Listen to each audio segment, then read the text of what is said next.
दोस्तों नमस्कार, स्वागत है आपका हमारे YouTube चैनल KR हिंदी कहानियां में। आज मैं आपको एक शिक्षाप्रद कहानी सुनाऊंगा। एक राजा था जिसका नाम राजवीर सिंह था।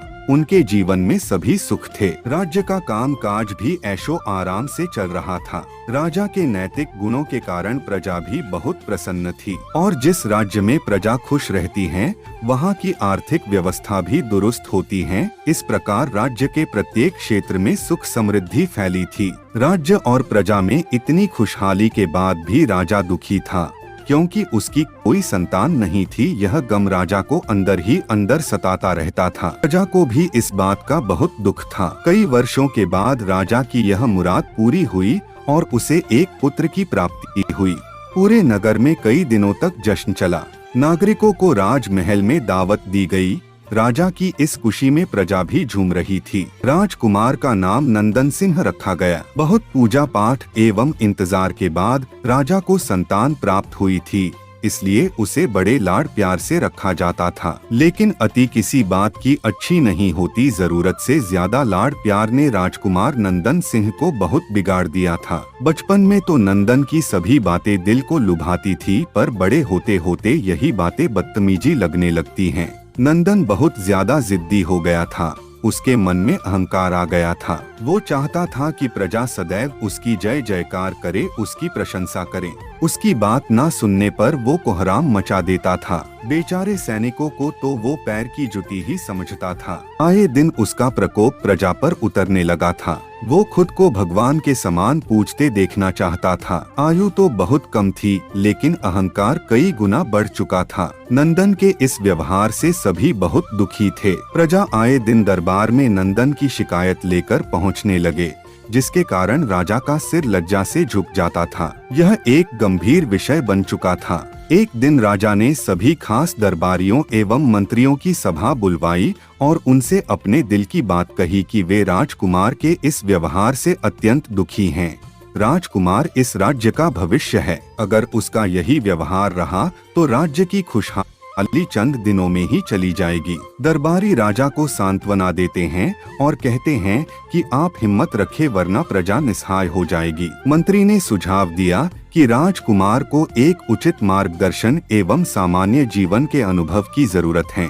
आप उन्हें गुरु राधागुप्त के आश्रम भेज दीजिए। सुना है वहाँ से जानवर भी इंसान बनकर निकलता है। यह बात राजा को पसंद आई और उसने नंदन को गुरुजी के आश्रम पहुंचाने का प्रबंध कर दिया। अगले दिन राजा अपने पुत्र के साथ गुरुजी के आश्रम पहुंचे। राजा ने गुरु राधा गुप्त के साथ अकेले में बात की और नंदन के विषय में सारी बातें कही।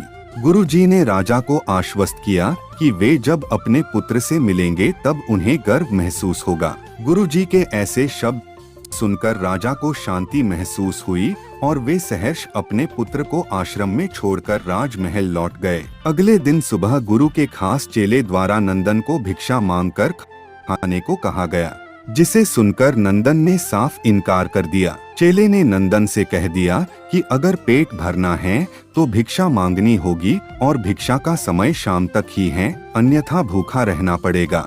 नंदन ने अपनी अकड़ में चेले की बात नहीं मानी और शाम होते होते उसे भूख लगने लगी, लेकिन उसे खाने को नहीं मिला। दूसरे दिन उसने भिक्षा मांगना शुरू किया। शुरुआत में उसके कड़वे बोल के कारण उसे कोई भिक्षा नहीं देता था, लेकिन गुरुकुल में सभी के साथ बैठने पर उसे आधा पेट भोजन मिल जाता था। धीरे धीरे उसे मीठे बोल का महत्व समझ आने लगा और करीब 1 महीने बाद नंदन को भर पेट भोजन मिला, जिसके बाद उसके व्यवहार में बहुत परिवर्तन आ गया। इसी तरह गुरुकुल के इस सभी नियमों ने राजकुमार में बहुत से परिवर्तन किए, जिसे राधा गुप्त जी भी समझ रहे थे। एक दिन राधा गुप्त जी ने नंदन को अपने साथ सुबह सवेरे सैर पर चलने को कहा। दोनों सैर पर निकल गए। रास्ते भर बहुत बातें की। गुरुजी ने नंदन से कहा कि तुम बहुत बुद्धिमान हो और तुम में बहुत अधिक ऊर्जा है, जिसका तुम्हें सही दिशा में उपयोग करना आना चाहिए। दोनों चलते चलते एक सुंदर बाग में पहुंच गए, जहां बहुत सुंदर सुंदर फूल खिले थे, जिनसे पूरा बगीचा महक रहा था। गुरुजी ने नंदन को बाग से पूजा के लिए गुलाब के फूल तोड़ने कहा। नंदन झट से सुंदर सुंदर गुलाब तोड़ लाया और अपने गुरु के सामने रख दिए। अब गुरुजी ने उसे नीम के पत्ते तोड़कर लाने कहा। नंदन वो भी ले आया। अब गुरुजी ने उसे एक गुलाब सूंघने को दिया और कहा, बताओ कैसा लगता है। नंदन ने गुलाब सूंघा और गुलाब की बहुत तारीफ की। फिर गुरुजी उसे नीम के पत्ते चखकर उसके बारे में बताने को कहा। जैसे ही नंदन ने नीम के पत्ते खाए उसका मुंह कड़वा हो गया और उसने उसकी बहुत निंदा की और पीने का पानी ढूंढने लगा। नंदन की यह दशा देख गुरुजी मुस्कुरा रहे थे। पानी पीने के बाद नंदन को राहत मिली। फिर उसने गुरुजी से हंसने का कारण पूछा। तब गुरुजी ने उससे कहा कि जब तुमने गुलाब का फूल सूंघा तो तुम्हें उसकी खुशबू बहुत अच्छी लगी और तुमने उसकी तारीफ की, लेकिन जब तुमने नीम की पत्तियां खाई तो तुम्हें वो कड़वी लगी और तुमने उसे थूक दिया और उसकी निंदा भी की। गुरुजी ने नंदन को समझाया, जिस प्रकार तुम्हें जो अच्छा लगता है तुम उसकी तारीफ करते हो, उसी प्रकार प्रजा भी जिसमें गुण होते हैं उसकी प्रशंसा करती है। अगर तुम उनके साथ दुर्व्यवहार करोगे और उनसे प्रशंसा की उम्मीद करोगे तो वे यह कभी दिल से नहीं कर पाएंगे। इस प्रकार जहाँ गुण होते हैं वहाँ प्रशंसा होती है। नंदन को गुरुजी द्वारा बताई सभी बातें विस्तार से समझ में आ गई और वो अपने महल लौट आया। नंदन में अब बहुत बदलाव आ चुका था। उसमें एक राजा के सभी गुण आ चुके थे और वह अपने राज्य का एक सफल राजा बन गया। गुरु की सीख ने नंदन का जीवन ही बदल दिया। वह एक क्रूर राजकुमार से एक न्यायप्रिय और दयालु राजा बन गया। दोस्तों, इस कहानी से हमें यह शिक्षा मिलती है कि हम में अच्छे गुण होंगे तो ही लोग पसंद करेंगे। यदि हमारे अंदर अवगुण है तो लोग अवहेलना और बुराई करेंगे, तो हमें प्रशंसा कभी नहीं मिल सकती। कहानी सुनने के लिए धन्यवाद। दोस्तों, कहानी कैसी लगी बताइएगा जरूर।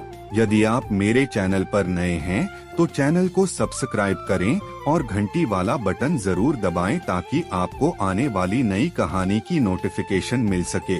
कहानी अच्छी लगी हो तो लाइक और शेयर करना मत भूलना। मिलते हैं नई कहानी के साथ। नमस्कार।